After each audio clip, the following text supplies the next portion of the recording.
This is part two of our special Heal Yourself Radio concussion episode series. And part two, we're featuring Dr. John Leddy, who is a researcher out of the University of Buffalo, who has been making a name for himself by putting a lot of studies together involving the neck and how the neck is affected in head injury patients. And that plays a big role with what I do in my practice every single day, being a chiropractor that focuses on the upper cervical spine and just seeing the consequences of head injuries on the neck. It's good to see a guy doing some serious research and looking into these effects and doing some really good work. So I was thrilled to talk to John about some of his experience and really happy to know that he's actually heard of our focus of upper cervical chiropractic. And I pulled a lot of great information from him today. Sorry about the connection issues. So there is some editing on today's episode just because of some of the connection issues. But I think you'll still be able to walk away with some great content and some really good information about how the neck plays a role in head injury and how to discern the difference between someone with a neck injury versus someone with purely a brain injury type situation. So this is great for all of our listeners who are therapists or doctors that might run into a concussed patient and what some tools that they could use to differentiate. Just like this has been for the past few episodes, today's episode is brought to you by uBiome. It is the gut testing kit along with now they have kits you could test your teeth, your skin, your nose, and they're doing a lot of really fascinating research and really finding out what's the best mix of bacteria and bugs for the human body and how it can affect you. Now, this isn't a diagnostic kit. This is for research purposes and self-experimental purposes and just things that you could do to test your curiosity. If you want to save on your first purchase, go to ubiome.com on checkout. Type in the code Chung20, that's CHUNG20, and you will be able to save 20% off your first kit, which is 10% more than what I saved on my first kit. And it's something that I'm continuing to test now. If you want to check out some of my results, there's a link to it at healyourselfradio.com, and you'll be able to find the link towards my gut results that I did on my first gut kit and the breakdown from gut expert Dr. Grace Liu. So go and check that out. And without further ado, here is Dr. John Leddy.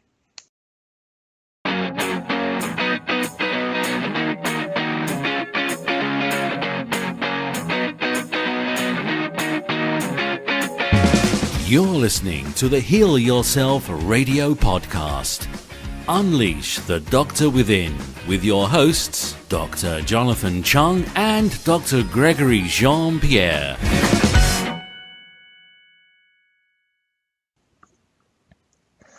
Welcome to another episode of Heal Yourself Radio. I'm Dr. Jonathan Chung.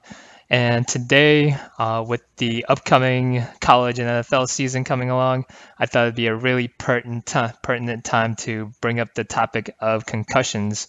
And who I have on the show today is Dr. John Leddy. He is a big concussion researcher. He's doing a lot of great work connecting concussive injuries to neck injuries, which plays a big role in what I do in my practice every day. So I want to welcome to the show Dr. John Leddy. Welcome to the show. Thank you, Jonathan. It's a pleasure to be here with you. So can you give our audience a little bit of a background, who you are, and the type of work that you're doing? Oh, sure, John. Thank you for inviting me. It's a pleasure to be on your show. Yes,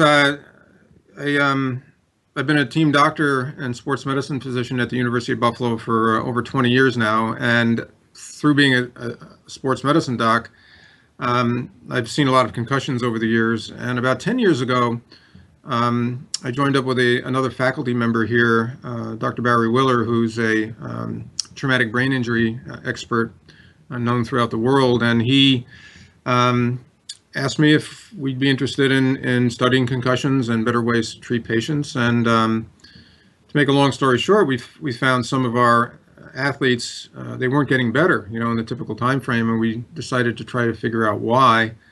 And in investigating some of the basic animal research, it was suggested that a low-level exercise might actually benefit concussion patients if introduced at the right time. So we developed a treadmill test, which is based on a cardiac treadmill test that assesses how much exercise someone with concussion can do before he or she has to stop.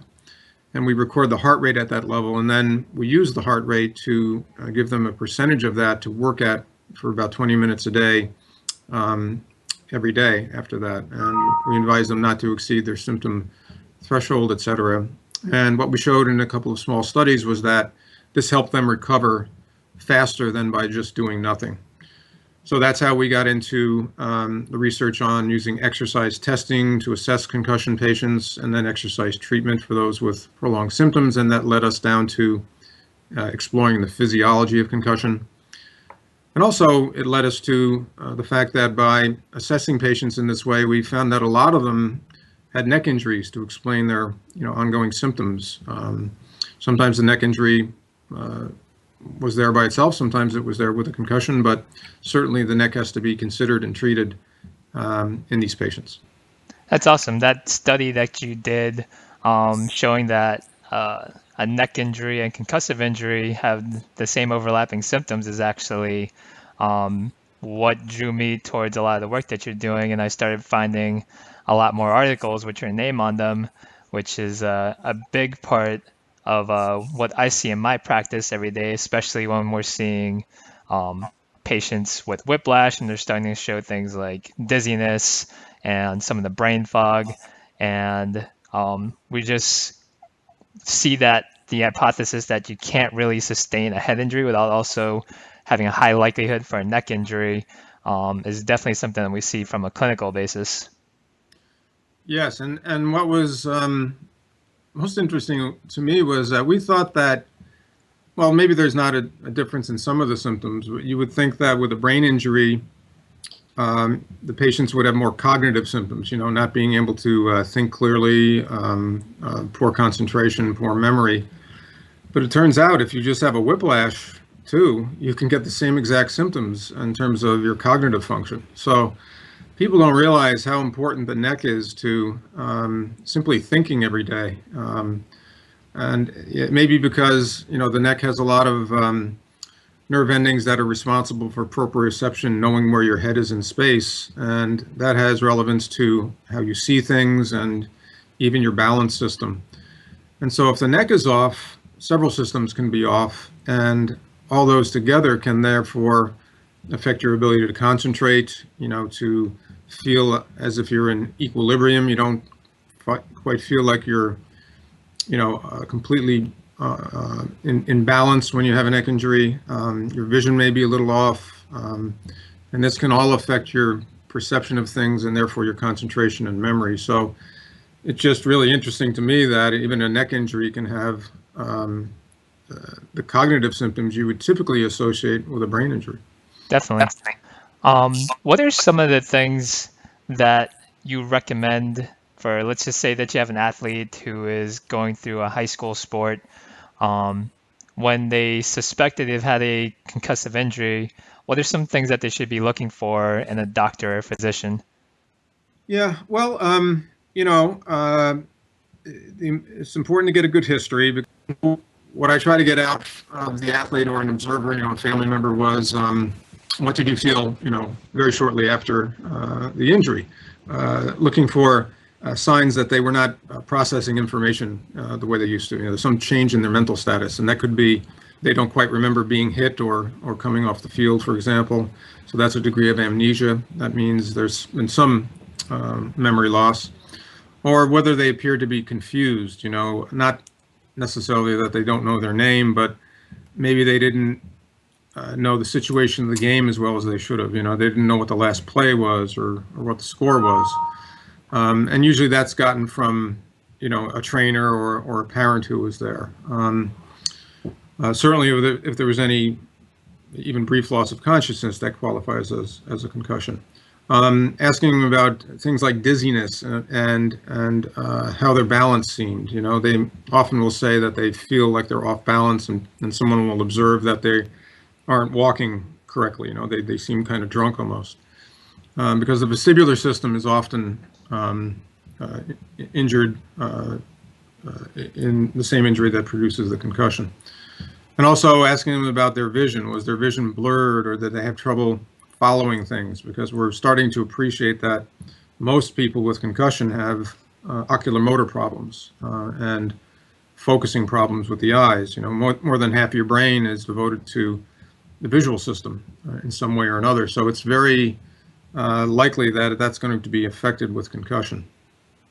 Okay. Now, lots of people also, and then, the other thing is that we ask about and look carefully at the neck, because maybe it's not a concussion, maybe it's a neck injury, or maybe they're both, and in my experience, when you have both, that is a indicator that they may take longer to recover than if they had one or the other. So like you do in your practice, we ask about neck pain or stiffness, and then examine it carefully, to see if there's been any injury. Okay. And for these people that have neck injuries, what are some of the protocols that you think that someone with a neck injury should be going through to get proper treatment? Well, initially I tell them to, if it's been within 72 hours, to put cold on the area to try to cool down the muscles. And then after that, after the first 72 hours, if they want, they can try heat. So modalities like that. And then generally we will have them do some sort of stretching exercise if they've lost some motion. Massage can sometimes be very helpful if they have actual muscle spasm. And that's also what we found is that if we measure their proprioception, and we do that by having them focus their eyes on a target, and then close their eyes, and then turn their head to the left and right as far as they can, and with their eyes closed, try to come back and hit that target. In our therapy office, we actually put a laser pointer on their head, and they're supposed to hit the target with the laser. You can kind of do it in the exam room too with your finger, but you'll be surprised to see sometimes that in one particular direction, they're way off the mark. They should be able to get pretty close to where they saw the target with their eyes open, but and they may do that in three directions, and the fourth will be way off. So that means their cervical proprioception is off. Again, the cervical muscles have the most of these nerve endings or proprioceptors of any muscles in the body. And so then that can also be an exercise they can do, actually, to retrain that, to practice hitting a target kind of with their eyes closed. Sometimes I have patients who I'll refer to a cervical chiropractor who does very, very low, velocity treatments of the upper cervical spine, because a lot of the injuries seem to be up in the, C1-2 region, occiput C1. So there's some practitioners who are skilled at working with that area.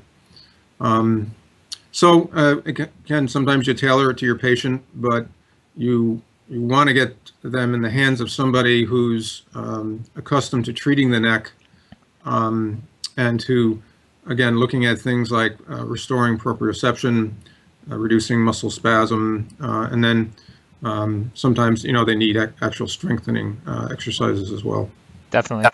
I've seen a little bit in the literature about the effect that neck strength can have on a preventative effect for concussions. What do you make of some of that data? And do you think there's a place where, increasing neck strength may be able to help prevent concussions? Yeah, that's a good question. One study, I don't think it's ever been replicated, that actually showed that neck strengthening exercises reduce the incidence of concussion. I believe it was, there's some proof what you say is true. If you strengthen the neck muscles, you can imagine that might reduce the whiplash effect on your head if you, get hit by another player or around.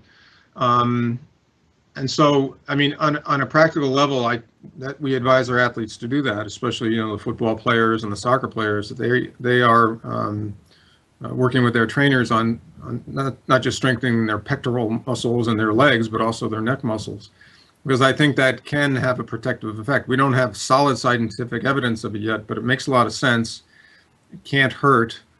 And again, there's some suggestion that it may actually help prevent some concussions. And it's also one of the reasons that people think females may be more prone to concussions in certain sports, because their neck muscles are relatively weak.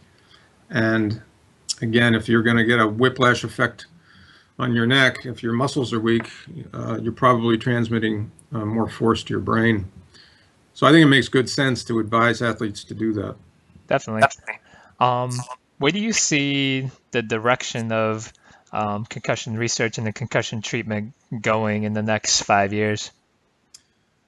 Well, I think you're going to see the NCAA and the DoD have a massive collegiate concussion study going on, where they're going to enroll, something like 30,000 athletes over the 5-year course of the study, and they're going to look at the natural history of concussion in great detail, which we don't have a tremendous amount of information on, believe it or not. So they're going to do biomarkers and MRI and physical examinations, et cetera. And just see exactly what the course of recovery is in different sports and by gender and maybe even by age. So that in itself, over the next 5 years will provide a lot of information on sort of the natural history and recovery of concussion, and what risk factors may really predict delayed recovery. The other area I see it going in is what we're interested in, is sort of the whole body physiology of concussion. The concussion is an injury to your brain, but it affects almost every part of your body. Your circadian rhythms, your cardiac function, even your breathing. And so what we're interested in here in Buffalo is figuring out what is going on, and why, for example, athletes who have concussion can't tolerate exercise very well. Why is that phenomenon occurring? What's the physiology of that, the underlying effects on blood pressure, heart rate, cerebral blood flow, et cetera. And then with recovery of that, is that actually a marker of being recovered from concussion? Could you use that as a physiological biomarker, so to say, of concussion recovery? And the other area I think you're going to see much more, 2 areas you're going to see much more work on is, one, again, in both of which we're interested in, but the first is how safe, when is it safest to introduce low-level activity or exercise after a concussion has occurred? And if it is safe at a certain point, can you then use the principle of subthreshold exercise to help speed recovery, even from acute concussion, not just in those who have post-concussion syndrome or prolonged recovery? That's an area we're very interested in, and we're starting. We've already done one study, and we're starting another. The other area is sort of the return to school issue. Everybody talks about return to play, but most of the kids who are getting concussions are in school. And return to school is probably more important than returning to the sport team. And there are different stressors and challenges there. And what's the best way to help people get back into school without making things worse, but also without keeping them out of school too long? It's not good to keep kids out of school for too long, even though they may not want to go. So those are a couple of the areas where I see research going in the next 5 years, and hopefully we have just a better feel for concussion and sort of the whole body physiology of it by then. Definitely. Probably one of my last questions before we wrap things up here is, for our young athletes, what are some things that you can recommend that they do to prepare for their upcoming sports season? Are there specific baseline tests that they should be getting? Are there things that they could do to better prepare themselves in the event that they do suffer a concussive injury? Yeah, baseline testing is a bit of a controversial area. There are things like computerized cognitive programs out there. There are several of them where the athletes take the test before the season, and then if the athlete gets a concussion, he or she has to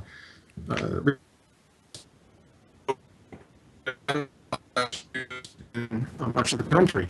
But you have to do baseline tests in the computer. There's a sideline instrument called the SCAT, SCAT, which is called SCAT-3. It's a sideline concussion assessment tool, and that's freely available.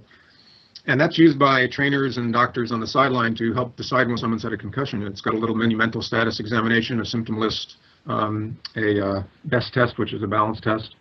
And then, by adding up the scores, you can be pretty well sure that somebody's had a concussion. There's also a very simple vision test called a King-Devic test, which is just testing this oculomotor dysfunction I talked about earlier. And you have the athlete read a series of numbers across on 3 cards, and you time them. And if you have a baseline, you can tell whether they're not performing as well as they should be, and that's a very sensitive sign of concussion. So there are some very good, simple things that you can do without a computer, such as a vision test or this SCAT-3 test, or both.